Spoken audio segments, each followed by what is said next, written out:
কলকাতার RG Kar medical college ও হাসপাতালের ছাত্রীকে ধর্ষণ ও খুনের ন্যায় বিচার চেয়ে ভারত জুড়ে চলছে প্রতিবাদ। তারই অংশ হিসেবে ৪ সেপ্টেম্বর রাত দখলে নিয়েছে জনসাধারণ। কলকাতা থেকে বহরমপুর, বাঁকুড়া থেকে দক্ষিণ ২৪ পরগনা, কেন্দ্র থেকে প্রান্ত সব সড়কই ছিল লোকে লোকারণ্য।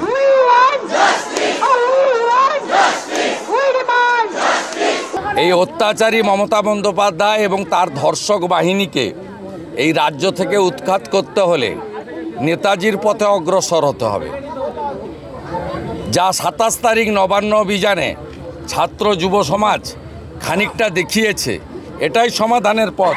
যতই গণতান্ত্রিক আন্দোলন করুন না কেন শান্তিপূর্ণভাবে, এই দোকান কাটা নির্লজ্জ ধর্ষকদের নেত্রী মুখ্যমন্ত্রী, তিনি প্রকৃত ধর্ষকরা শাস্তি পাক, আরজিকর বিচার পাক, কোনোদিনই তার দ্বারা সম্ভব নয়। আমি একজন আইনজীবী হিসেবে তো সবসময় বিচার ব্যবস্থার প্রতি আমি দায়িত্বশীল এবং ভরসা রাখি, কারণ আমি মনে করি আজকে যেটুকুনি যা এই মামলায় হচ্ছে সেটা হাইকোর্ট এবং সুপ্রিম কোর্টের জন্যই তো হচ্ছে।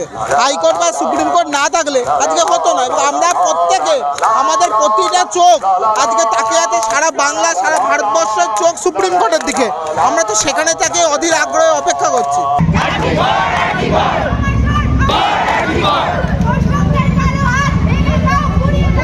রাত ৯টা থেকে ১০টা সড়ক, বাড়িঘর, দোকানের আলো নিভিয়ে মোমবাতি ও প্রদীপ হাতে রাস্তায় নামেন পশ্চিমবঙ্গের বাসিন্দারা। কারো কারো হাতে ছিল মশাল। সব কণ্ঠে একই স্বর, জাস্টিস ফর আরজিকর।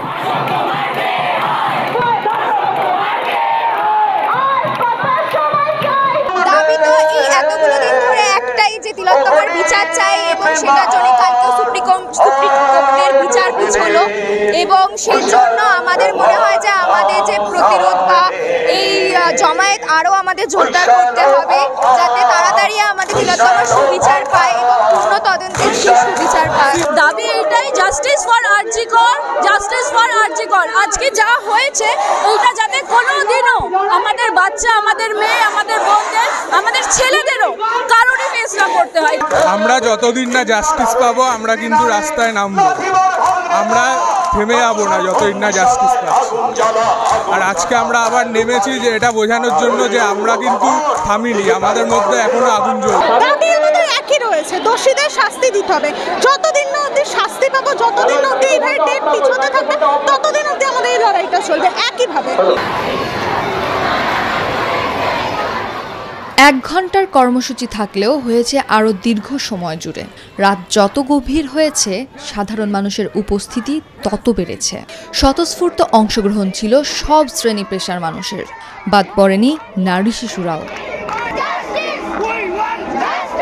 যারা এখনো মেরুদণ্ডহীনভাবে ভাবছেন যে এগুলো করার কোনো মানে নেই বা এগুলো করার এর আগেও যেরকম সবকিছু ভুলে গেছে মানুষ, সেরকম ভাবে এখনো মানুষ ভাবছে এগুলো করার দরকার নেই, বা এখনো যারা মেরুদণ্ড বিক্রি করে দিয়ে বসে আছে এবং শাসক দলের হয়ে এখনো তারা করছেন, তাদেরকে বলবো আপনারা মেরুদণ্ড সোজা রাখুন, মেরুদণ্ডকে অস্ত্র করুন। সেই জন্যই আজকে এখানেও মেরুদণ্ড রাখা হয়েছে এবং আমাদের সাথে সেই তিলোত্তমার জন্য বিচার চান অবশ্যই। এইটাই দুঃখ যে এটা রাস্তার উপরে লিখতে হচ্ছে। পড়াশোনা জেনেও এটা লোক জানতে চাইছে না, জানতে চাইছে না। তাই জন্য এটা লিখতে হয়েছে যাতে সবার সামনে এটা আসে। নো মিন্স নো, নো মানে আর কোনো মানে না, নো মিন্স নো। আর এই কাজটা করেছে তারও অথেন্টিক্যালি হাতটা কালোই ছিল। আর এটা হচ্ছে আমাদের তিলোত্তমার দিদি, এটা হচ্ছে একটা লড়াই আমাদের। সুতরাং আমরা হাত কালো করেছি, মাথায় রিবন দিয়েছি, এটাই জন্য যে আমরা একটা প্রতিবাদের সিম্বল।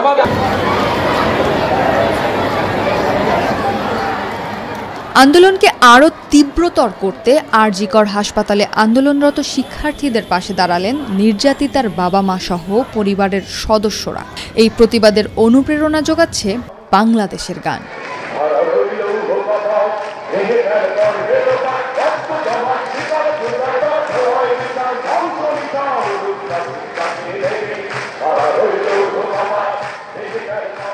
আন্দোলনে জনতার সঙ্গে এই গানে গলা মিলিয়েছেন তারকারাও।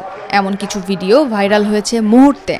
গান, কবিতা আবৃত্তির পাশাপাশি প্রতিবাদের ভাষা হিসেবে পশ্চিমবঙ্গের সড়কে যেন ফিরে এসেছিলেন সত্যজিৎ রায়।